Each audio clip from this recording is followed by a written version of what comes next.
I left my sive ex-boyfriend years ago, but my parents still maintain a close relationship with him and his son, keep his photos displayed throughout their house, and invite him to family holidays while completely dismissing the abs I suffered. So I cut off contact with them entirely. Hello everyone. My name is Lauren. I'm 33 years old. And today I'm going to tell you about how my parents chose to maintain a relationship with my abusive ex-boyfriend even after I left him. How they display his photos in their home, invite him to family holidays, and completely dismiss the abuse I suffered, and why I ultimately had to cut off contact with them entirely to protect my own healing and well-being.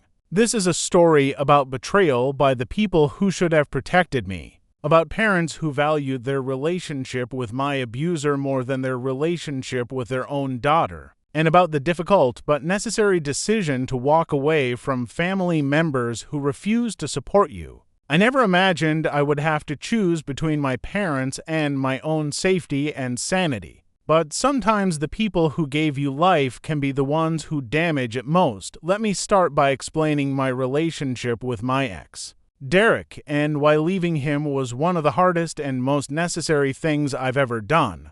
Derek and I started dating when I was 23 and he was 28. He had a 4-year-old son, Tyler, from a previous relationship, and I fell for both of them hard. Derek was charming, attentive, and seemed like exactly what I'd been looking for in a partner. Tyler was a sweet kid who quickly bonded with me, and I loved the idea of being a mother figure to him. My parents adored Derek from the beginning, constantly commenting on how mature and responsible he was. How lucky I was to have found such a good man. How Tyler was such a well-behaved child. The relationship was good for about 6 months before I started seeing warning signs. Derek became increasingly controlling, wanting to know where I was at all times, getting upset if I went out with friends without him, making comments about my clothes being too revealing or my behavior being too friendly with other men. He would criticize me in subtle ways that made me doubt myself, telling me I was too sensitive when I got upset, suggesting that my reactions to things were overblown or irrational. The criticism gradually intensified, and eventually Derek's behavior crossed into clear emotional and verbal abuse. Derek would call me names during arguments, tell me I was worthless and lucky he put up with me, say that no one else would ever want someone as damaged and difficult as I was. He would give me the silent treatment for days when I displeased him, making me feel desperate to fix whatever I'd done wrong even when I didn't understand what that was. He isolated me from my friends by creating drama whenever I spent time with them, making it easier to just stay home than deal with his anger and accusations. He controlled our finances even though we didn't live together, pressuring me to give him money and then criticizing how I spent what was left. The abuse became physical about 2 years into the relationship. It started with pushing and grabbing during arguments, escalating to slapping and eventually punching. Derek always had excuses and apologies afterward, saying I had provoked him, that he couldn't help his temper when I made him so angry, that if I would just stop doing things that upset him, he wouldn't have to react that way. He never hit me in places that would show, always careful to maintain the image of the good guy to everyone outside our relationship. And somehow, he always convinced me to stay, promising to change, reminding me of Tyler who loved me and needed stability, making me believe that the abuse was somehow my fault and if I just tried harder, things would get better. My parents never knew the full extent of what was happening. I hid the abuse from them, partly out of shame and partly because the few times I tried to hint at problems, they dismissed my concerns and defended Derek when I mentioned that Derek sometimes had a temper. My mother said all couples fight and I needed to learn to pick my battles. When I said Derek could be controlling, my father said Derek was just looking out for me and I should appreciate having a man who cared enough to be protective. They were so enamored with Derek and so invested in our relationship that I learned quickly there was no point in seeking support from them. The final incident that made me leave happened 3 years ago. Derek and I had gotten into an argument about something trivial, and his reaction was the most violent it had ever been. He threw me against a wall hard enough that I hit my head and saw stars. Then he punched me multiple times in the ribs and stomach while screaming that I was ruining his life and destroying his ability to be a good father to Tyler. I genuinely thought he might kill me in that moment, when he finally stopped, leaving me curled on the floor crying and struggling to breathe. He looked down at me with disgust and told me to clean myself up before Tyler saw me like that. That night, after Derek fell asleep, I packed a bag and left. I stayed with a friend, got medical attention for my injuries, which included cracked ribs and a concussion, and filed a police report. I got a restraining order, and I started the process of rebuilding my life without Derek. It was terrifying and painful, complicated by the fact that I had genuinely loved Tyler and had to completely cut off contact with him to escape his father. I grieved the loss of that little boy who I'd helped raise for 3 years. But I knew staying in Derek's life in any capacity would be dangerous for me. My parents' reaction to my leaving Derek was not the support I desperately needed. Instead of being relieved that I'd escaped an abusive situation, they were upset that I'd left such a good man without trying harder to work things out. When I told them about the abuse, showing them photos of my injuries and explaining the years of emotional torment, they were skeptical and dismissive. My mother said I must be exaggerating, that Derek had never seemed like the type to do those things, that maybe I had done something to provoke him to the point where he snapped. My father said that relationships are complicated and there are always two sides to every story, implying that I bore equal responsibility for whatever had happened. What hurt most was that they immediately reached out to Derek to get his version of events.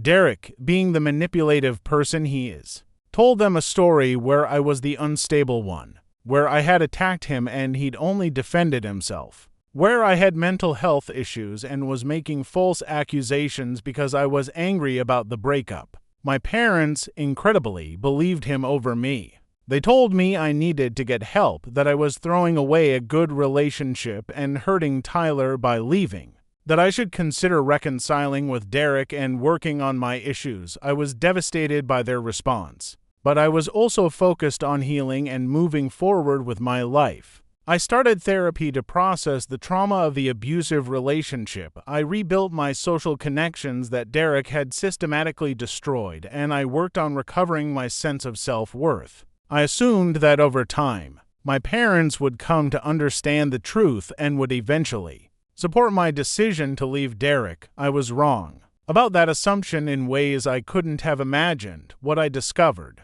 over the following months was that my parents had not only maintained contact with Derek, they had actually deepened their relationship with him. They stayed in regular touch, checking in on how he and Tyler were doing, offering support and sympathy for what they saw as Derek's victimization by his crazy ex-girlfriend. They continued to have Derek and Tyler over for dinners and holidays, treating them like family even though Derek and I were no longer together. When I found out and expressed my hurt and anger about this, my parents said that their relationship with Derek and Tyler was separate from their relationship with me, that they cared about Tyler and weren't going to abandon him just because his father and I couldn't make our relationship work. The situation escalated over time. My parents began displaying photos of Derek and Tyler prominently in their home, pictures from holidays and family gatherings that included my ex and his son as though they were cherished family members. When I visited and saw these photos, I felt sick. There were pictures of Christmas mornings, birthday celebrations, family dinners, all showing my abuser being welcomed and celebrated by my own parents. When I asked them to remove the photos, at least while I was visiting, they refused. My mother said the photos were of Tyler, who they loved, and it wasn't their fault Derek happened to be in them too. My father said I was being unreasonable expecting them to erase memories just because I had issues with Derek. The holidays became particularly painful. My parents would invite me to Thanksgiving or Christmas, but Derek and Tyler would also be invited. The first time I showed up not knowing Derek would be there, I had a panic attack seeing him in my parents' home, being welcomed and embraced while I stood there trying not to vomit. I left immediately, shaking and crying. When I confronted my parents later about ambushing me with Derek's presence, they said they hadn't thought it would be a problem since enough time had passed, that I needed to learn to be in the same room as Derek for Tyler's sake, that I was being dramatic and making things difficult for everyone. After that incident, my parents started being upfront about inviting both Derek and me to holidays, framing it as though we were both equally important guests and should be able to be adults about sharing their space. They would alternate who got priority for which holidays. Some years telling me I was welcome to come even though Derek would be there. Other years telling me that Derek and Tyler would be there, so maybe I should skip this one if I wasn't comfortable. The message was clear. Derek's place in my parents' life was secure and important. While my comfort and safety were negotiable and my boundaries were seen as inconvenient drama, I tried to make my parents understand how deeply their relationship with Derek hurt me. I explained that by maintaining a close relationship with my abuser, they were sending the message that they didn't believe me about the abuse or didn't care about what he'd done to me. I told them that seeing photos of Derek displayed in their home felt like a betrayal, like they were choosing him over me. I asked them how they could welcome someone who had hurt their daughter so badly, how they could prioritize a relationship with him over supporting me in my healing. Their responses were always the same. They said their relationship with Derek wasn't about me, it was about Tyler, who they'd known since he was 4 years old and who they considered like a grandson. They said they weren't taking sides, that they could care about both Derek and me. They said I needed to move on and stop being so bitter, that holding on to anger about the past wasn't healthy. They completely dismissed the severity of the abuse, continuing to frame it as relationship problems that both Derek and I had contributed to, rather than a pattern of deliberate harm inflicted by one person on another. What became clear over time was that my parents had never really believed me about the abuse. They liked Derek, they'd invested years into a relationship with him and Tyler, and accepting the truth about what Derek had done to me would require them to acknowledge they'd been wrong about him and had failed to protect me. It was easier for them to dismiss my experiences, to reframe the abuse as mutual relationship dysfunction, and to maintain their comfortable relationship with Derek than to face the uncomfortable reality that they'd welcomed an abuser into their family and were now choosing him over their own daughter. The final breaking point came about a year ago. I had been in a serious relationship with a wonderful man named Chris for about 6 months, and things were going well. I was hesitant to introduce Chris to my parents given our strained relationship and their ongoing connection with Derek. But Chris wanted to meet them, and I thought maybe, just maybe, seeing me happy and healthy in a new relationship might help my parents understand that I had truly moved on and that their relationship with Derek was causing active harm to me. The dinner started awkwardly, with my parents being polite but distant toward Chris, but then, incredibly, my mother started talking about Derek and Tyler during dinner, mentioning that they'd been over recently, sharing funny stories about Tyler, saying how well Derek was doing. I was mortified, sitting there with my new boyfriend while my mother gushed about my abusive ex-boyfriend as though he were a beloved family member. When I asked her to stop talking about Derek, she looked genuinely confused and said she was just making conversation, that Derek was part of their lives and she should be able to mention him. Chris, to his credit, was amazing.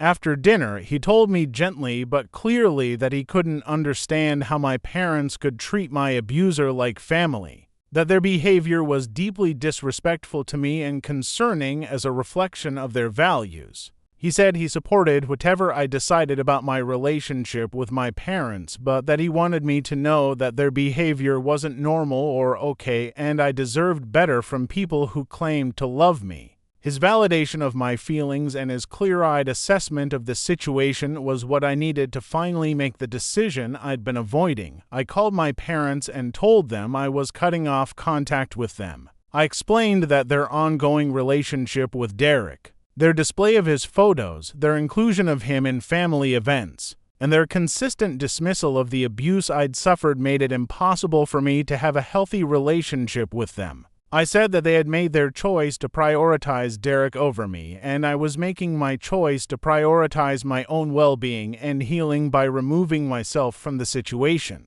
I told them that if they ever decided to end their relationship with Derek and could acknowledge the truth about what he did to me, I would be open to rebuilding our relationship, but until then, I needed to protect myself by having no contact. My parents' worth holidays became particularly painful, shocked, and angry. My mother cried and said I was being manipulative and trying to control who they could be friends with, that I was punishing them for showing compassion to Tyler. My father said I was being selfish and immature, that I was throwing away my family over ancient history that I needed to let go of. Neither of them seemed to grasp that they were the ones who had chosen Derek over me, that I was simply responding 2 years of betrayal and dismissal by protecting myself in the only way I could. It's been a year since I cut off contact with my parents, and it's been both painful and liberating. I grieve the parents I wish I had, the ones who would have believed me about the abuse, who would have cut off Derek immediately, who would have prioritized my safety and healing over their comfort and their relationship with my abuser. But I don't regret my decision to go no contact. My mental health has improved significantly without the constant pain of seeing my abuser integrated into my family, without the gaslighting and dismissal of my experiences, without the stress of navigating a relationship with parents who fundamentally didn't support or believe me. Chris and I are now engaged, planning a wedding that my parents will not be invited to. It's sad to imagine getting married without my parents there, but it would be sadder and more harmful to have them there knowing they still maintain a relationship with the man who abused me for years. Chris's parents have been wonderful, welcoming me into their family and treating me with the love and support my own parents never provided. I'm building a chosen family of people who actually care about my well-being, and that's more valuable than maintaining relationships with people who share my DNA but not my values or my pain. I've heard through extended family that my parents are still in regular contact with Derek and Tyler, that they still display photos of them, that Derek still comes to family holidays. They apparently tell people that they don't understand why I cut them off, that they did nothing wrong and I'm being unreasonable and cruel. They've cast themselves as victims of their daughter's irrational behavior, rather than acknowledging their role in betraying and abandoning me when I needed them most. That narrative doesn't surprise me, but it does confirm that I made the right decision in going no contact. To anyone in a similar situation, where your family maintains relationships with your abuser and dismisses or minimizes what you went through, I want you to know that you have the right to protect yourself by cutting off contact with people who won't support you. It doesn't matter that they're your parents or your family. If they choose your abuser over you, if they dismiss your pain and trauma, if they expect you to be okay with them welcoming and celebrating someone who harmed you, you don't owe them continued access to your life. Going no contact is hard and comes with grief and guilt, but it can also be the path to healing and peace when maintaining contact means constantly being re-traumatized. I also want to say that if your family doesn't believe you about abuse, that doesn't mean the abuse didn't happen or wasn't serious. Abusers are often very good at presenting a charming facade to the outside world, and sometimes people would rather believe the pleasant lie than the difficult truth. Your family's failure to believe or support you is about their limitations and their choices, not about the validity of your experiences. You know what you went through, and you deserve to surround yourself with people who believe you and support your healing. My name is Lauren. I'm 33 years old, and this is my story of how my parents chose to maintain a close relationship with my abusive ex-boyfriend, displaying his photos and inviting him to holidays while dismissing everything I suffered, and how I ultimately had to cut them out of my life entirely to protect my own well-being. It's been a year of no contact, and while I grieve the parents I wish I had, I don't regret protecting myself from people who betrayed me in such a fundamental way. I'm building a life with Chris, surrounded by people who actually support and believe me. And that life is infinitely better than one where I'm expected to accept my abuser being treated like family by my own parents. Sometimes the hardest boundary to set is with the people who gave you life, but sometimes that boundary is the one that finally allows you to truly live. Thank you for listening to my story.